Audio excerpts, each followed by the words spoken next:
दोस्तों, किसी भी कंपटीशन एग्ज़ाम की तैयारी करने के लिए सबसे पहले तो आप अपनी सोच को बदलिए, अपने अंदर मोटिवेशन पैदा करिए। यही मोटिवेशन, यही कॉन्फिडेंस आपका सबसे बड़ा हथियार होगा। दोस्तों, जब आपका मन ही मजबूत नहीं रहेगा तो आप जंग जीतोगे कैसे? इसलिए आप सबसे पहले अपने इरादे को बुलंद करिए, अपने अंदर एक आग पैदा करिए, अपना एक जुनून पैदा करिए, जिससे आपका मनोबल, आपका आत्मविश्वास एकदम से बढ़ जाए। तो दोस्तों, आज की इस वीडियो में मैं आपको छत्तीसगढ़ हॉस्टल वार्डन एग्जाम की तैयारी करने के लिए स्टेप बाय स्टेप कुछ रणनीतियां बताने वाला हूं, जिसे आप कंप्लीट एक बार अवश्य ही देख लीजिएगा। और वीडियो को देखने के बाद जो तरीका, जो रणनीति, जो बातें आपको अच्छी लगती है बस आप उसी को ही फॉलो करिएगा। दोस्तों, मैं आपसे ये नहीं कहता कि आप इस वीडियो को देखो, जैसा मैं कह रहा हूँ आप वैसा करो और आपका 100% सिलेक्शन हो जाएगा करके।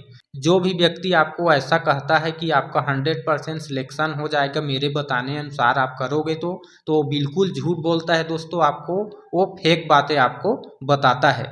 हाँ दोस्तों, सिलेक्शन के लिए कुछ बातें निर्भर करती है, जैसे कि आपका कैटेगरी कौन सा है।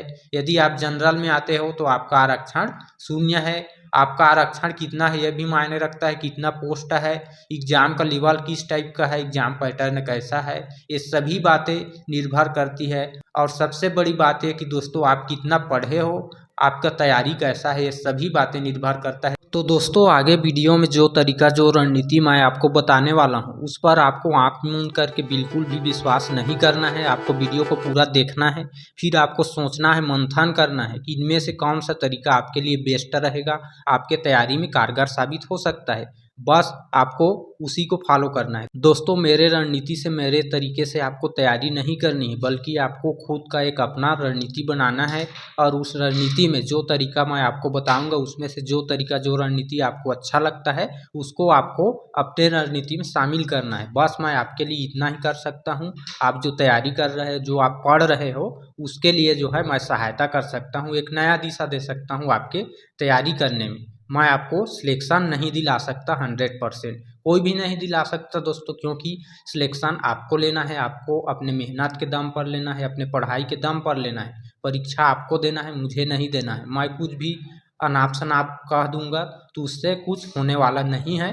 तो चलिए काम की बात करते हैं। देखते हैं दोस्तों, कुछ तरीका मेरे दिमाग में है जिसे आप जो है अपना करके जो है अपने तैयारी को और अधिक मजबूत कर सकते हो, उसको एक नई आयाम दे सकते हो। तो चलिए दोस्तों, वीडियो को शुरू करते हैं और जानते हैं कि छात्रावास अधीक्षक की तैयारी करने के लिए आपको वे कौन कौन से रणनीतियां हैं जिनका पालन करना चाहिए और जो है आपको अपनी तैयारी को और अच्छे ढंग से करना चाहिए। तो देखिए दोस्तों, सबसे पहले मैं आपको एक बात कहना चाहता हूं कि आप भले ही कम पढ़ें लेकिन अच्छे से पढ़ें और कंटिन्यू पढ़ें। तो इसका मतलब क्या है साथियों, मान लिया जाए आप छत्तीसगढ़ जीके पढ़ रहे हो, तो किसी टॉपिक पर आप पढ़ रहे हो, चाहे वो कोई भी टॉपिक हो, मान लिया जाए छत्तीसगढ़ के जनजाति के बारे में आप स्टडी कर रहे हो, तो आपको क्या करना है, आपको छत्तीसगढ़ के जनजाति वाले टॉपिक को कंप्लीट पढ़ना है।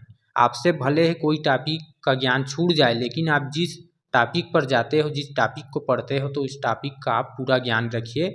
आपसे जो है टॉपिक का ज्ञान नहीं छूटना चाहिए, लेकिन यदि आप छोड़ते हो, किसी टॉपिक को पढ़ रहे हो और कुछ कुछ चीज़ें को छोड़ देते हो और वहीं से कोई क्वेश्चन आ जाता है, तो आपका जो टॉपिक पढ़ने में समय आपका लगेगा वो सभी बर्बाद हो जाएगा। तो इसलिए जो भी टॉपिक पढ़ो पूरा कंप्लीट पढ़ो, 100% पढ़ो, और या तो फिर उसको छोड़ दो, उस टॉपिक को ही छोड़ दो। और आपको कंटिन्यू पढ़ना है दोस्तों। आपको पर डे एक समय का निर्धारण करना चाहिए किसी भी सब्जेक्ट के लिए, और जो है आपको रोज़ाना पढ़ना होगा, क्योंकि यदि आप रोज़ पढ़ोगे तो आपका पढ़ाई में ध्यान भी लगा रहेगा। मान लिया जाए आप इस बात के लिए, परीक्षण के लिए एक काम करना, आप 10 दिन पढ़ना, 1-2 दिन छोड़ देना, बीच में एक ही दिन गैप करके देखना, आपको दूसरा दिन कैसा महसूस होगा, आप जान जाओगे कि कंटिन्यू पढ़ना क्यों ज़रूरी है। दूसरा बात यह कि दोस्तों आपको सिलेबस को ध्यान में रख कर ही अपनी पढ़ाई करना चाहिए। आप भले सिलेबस से कम पढ़ो, लेकिन सिलेबस से आपको ज़्यादा बिल्कुल भी नहीं पढ़ना है। तो इस बात को आप नोटिस करिएगा, आपको सिलेबस से बाहर कभी भी नहीं पढ़ना है। कम पढ़ो भले सिलेबस से, लेकिन आप अच्छे से पढ़ो। आपको 100 में 100 मार्क्स लाने के लिए कभी भी पढ़ना नहीं है। आपका सिलेक्शन जितना नंबर में हो सकता है आपको उसी के आधार पर ही पढ़ाई करनी है, क्योंकि आपको 100% जो है नंबर नहीं लाना है। आपको उतना ही नंबर लाना है जितना में आपका सिलेक्शन हो जाएगा। तो आपको इस तरह से पढ़ना है। तीसरा बात यह कि दोस्तों आप सभी सब्जेक्ट का अलग अलग बुक खरीद करके रखिए और उसी के आधार पर पढ़िए, मैथ्स को छोड़ करके। मैथ्स का आप बुक मत लीजिएगा, उसके लिए आप नोट्स ही बनाइएगा, वही बेहतर रहेगा। तो इतना करना है आपको, सभी सब्जेक्ट का बुक अलग अलग लेना है मैथ्स को छोड़ करके। और एक बात दोस्तों, मैथ्स के लिए, मैथ्स में क्या होता है, व्यापम के द्वारा हर वर्ष किसी न किसी एग्जाम में 2-3 टाइप के क्वेश्चन होते हैं, जो कि उसी टाइप के प्रश्न जो है हर बार पूछे जाते हैं।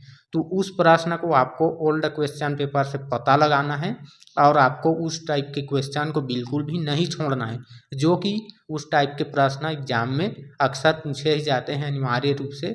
तो उसको जो है आपको फोकस करना है। नेक्स्ट पॉइंट ये है कि दोस्तों आपको कमज़ोर जगह पर वार करना चाहिए। तो मैंने छात्रावास अधीक्षक के सिलेबस को एकदम विस्तार से पढ़ा है और मैं आपको बता दूंगा कि वो कौन से कमज़ोर जगह है जहां पर आपको पहले वार करना होगा, पहले पढ़ना होगा, तो आप जो है निश्चित ही विजय हासिल कर सकते हो। क्योंकि दोस्तों जंग में क्या होता है, जहाँ पर जो है कमज़ोर किला रहता है, कमज़ोर जगह होता है, कमज़ोर क्षेत्र रहता है, वहाँ पर आक्रमण किया जाता है। जब कमज़ोर जगह ख़त्म हो जाएगा तो जो कठिन रहता है वो अकेला बच जाता है, फिर उसके साथ युद्ध किया जाता है। तो उसी तरह जो है ये रणनीति आपको छात्रावास अधीक्षक के सिलेबस के साथ, परीक्षा के साथ लगाना होगा। तो दोस्तों छात्रावास अधीक्षक के परीक्षा में बाध्यता क्या है, कंप्यूटर में बाध्यता है। आपको कंप्यूटर के 50 प्रश्नों में से 50 अंकों में से कम 25 अंक लाना अनिवार्य है। यदि आप 25 अंक नहीं ला पाते हो तो आपका सिलेक्शन नहीं होगा। भले आप कंप्यूटर को छोड़ करके बाकी सभी सब्जेक्ट में जो है आप 100 में 100% मार्क्स ले आओ, तो पर भी आपका सिलेक्शन नहीं होगा, कंप्यूटर में बाध्यता है। तो यहाँ पर देखिए दोस्तों, कंप्यूटर ही सबसे ज़्यादा कमज़ोर जगह है। आपको जो है कंप्यूटर में 25 अंक तो लाना ही है, तो आपको पढ़ना ऐसे ही है। और जो देखिए कंप्यूटर का जो सिलेबस है वो आपके दायरे में आता है। इंडिया जीके क्या है, महासागर है, लेकिन कंप्यूटर एक नदी है जिसे आप एक छोर से दूसरे छोर तक तैर सकते हो, यानी कि आप जो है पूरा कंप्लीट पढ़ सकते हो। देखिए दोस्तों, कंप्यूटर के लिए आपको परीक्षा मंथन का बुक ले लेना है या फिर हरिराम पटेल का। तो मान लिया जाए आप परीक्षा मंथन या हरिराम पटेल का कंप्लीट पढ़ लेते हो, तो भले ही आपसे एग्जाम में कुछ क्वेश्चन ना बने, लेकिन आपको पता रहेगा हाँ ये क्वेश्चन यहाँ से आया है करके। तो ऐसे इस तरह से जो है कंप्यूटर का सिलेबस है जिसे आप जो है पहले पढ़ सकते हो। तो 150 में 50 नंबर आपका कंप्लीट हो जाएगा, बचा कितना 100। तो उसके बाद देखिए दोस्तों, कंप्यूटर के बाद कमज़ोर जगह कौन सा है, तो वो है छत्तीसगढ़ जीके। आपको कंप्यूटर पढ़ लेना है, उसके बाद छत्तीसगढ़ जीके पढ़ लेना है, उसके बाद आपको हिंदी पढ़ लेना है, उसके बाद आपको जाना है इंडिया जीके में, ठीक है दोस्तों। और उसके बाद जो है आपको गणित में जाना है। रीजनिंग तो नहीं आएगा, इसमें रीजनिंग नहीं आता है। और दोस्तों उसके बाद गणित के बाद इंग्लिश में बने तो बने, जो इंग्लिश मीडियम वाले बच्चे रहते हैं उसी का ज़्यादा बनता है इंग्लिश में। इंग्लिश में क्या करना है, देखिए दोस्तों अधिकतर कठिन माना जाता है इंग्लिश को, क्योंकि सभी हिंदी मीडियम वाले अधिक होते हैं स्टूडेंट। तो देखिए इंग्लिश में आपको क्या पढ़ना है, आपको जो 10 प्रश्न आएगा इंग्लिश में, तो आप जो है अपने अनुसार टॉपिक चूज करिए। हाँ मुझे टेंस अच्छा आता है, वॉइस अच्छा आता है, या वोकैबुलरी अच्छा आता है, तो जो भी टॉपिक आपसे बनता है आप उसको पढ़ लीजिए और बाकी छोड़ दीजिए। आपको ज़्यादा समय वेस्ट नहीं करना है जो आपसे नहीं बनता है। और लास्ट में जो है आप करेंट अफेयर देख लीजिए। तो सबसे पहले दोस्तों आप कंप्यूटर पढ़िए, उसके बाद छत्तीसगढ़ जी के हिंदी, और फिर इंडिया जी के, फिर गणित और करेंट अफेयर, और उसके बाद जो है इंग्लिश। तो आपको इस तरह से पढ़ना है। और यहाँ पर वीडियो को स्किप मत करना। एक पॉइंट बता रहा हूँ दोस्तों, सबसे बेस्ट पॉइंट जो आगे मैंने आपको बताया है, उन सबसे एक बेहतर पॉइंट क्या, तो मनन करना। मनन करना क्या होता है दोस्तों, मान लिया जाए आप किसी भी टॉपिक पर किसी भी सब्जेक्ट में पढ़े हो, ठीक है, पढ़ लिए, दिन भर पढ़ लिए, सुबह शाम रात जो भी पढ़ लिए। उसके बाद अगले दिन आप कहीं पर गए हो, बाइक में जा रहे हो, कहीं पर जो है आराम से बैठे हो शांत दिमाग से, तो आपको क्या करना है, मनन करना है। तो आप जो पहले पढ़े हो पुस्तक में, तो उसको आपको माइंड में याद करना है कि हाँ मैंने ये पढ़ा है। मान ले जाए आप उदाहरण के तौर पर संसद के बारे में पढ़े हो, लोकसभा, राज्यसभा, राष्ट्रपति, तो आपको कहीं पर जो है आपको समय मिलता है तो उसको याद करना है, मनन करना है, मन में याद करना है। और जब आप मनन कर लोगे, आपके माइंड में वो बिना पुस्तक को देखे कहीं भी आ जाता है, तो आप समझ लो उसको हमेशा के लिए कंठस्थ आपके माइंड में याद हो गया है, आप उसे जो है कभी भी भूल नहीं सकोगे।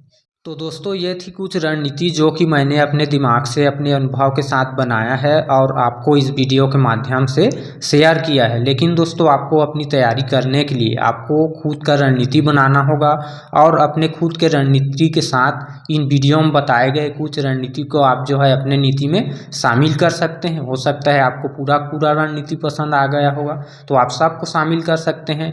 तो दोस्तों आप इस तरह से जो है अपनी पढ़ाई कर सकते हैं, अपनी तैयारी कर सकते हैं, क्योंकि दोस्तों सबकी परिस्थिति अलग अलग होती है, इसलिए सबका जो है रणनीति अलग अलग होगा। एक ही रणनीति सबके लिए काम नहीं आ सकता। तो जो चीज़ आपको इस वीडियो से पसंद आता है उसको जो है आप अपने रणनीति में शामिल कर लीजिएगा। तो कमेंट करके अवश्य ही बताइएगा कि दोस्तों कि आपको जो है कौन सा पॉइंट इस वीडियो का अच्छा लगा या वीडियो आपको अच्छा लगा या फिर नहीं लगा, वो भी बताइएगा कमेंट करके। वीडियो अच्छा लगा होगा दोस्तों तो लाइक कर दीजिएगा, वीडियो अच्छा नहीं लगा होगा तो डिसलाइक कर दीजिएगा। मिलते हैं दोस्तों नए वीडियो में नए जानकारी के साथ, तब तक जय हिंद, जय छत्तीसगढ़, बेस्ट ऑफ लक दोस्तों, जय हिंद।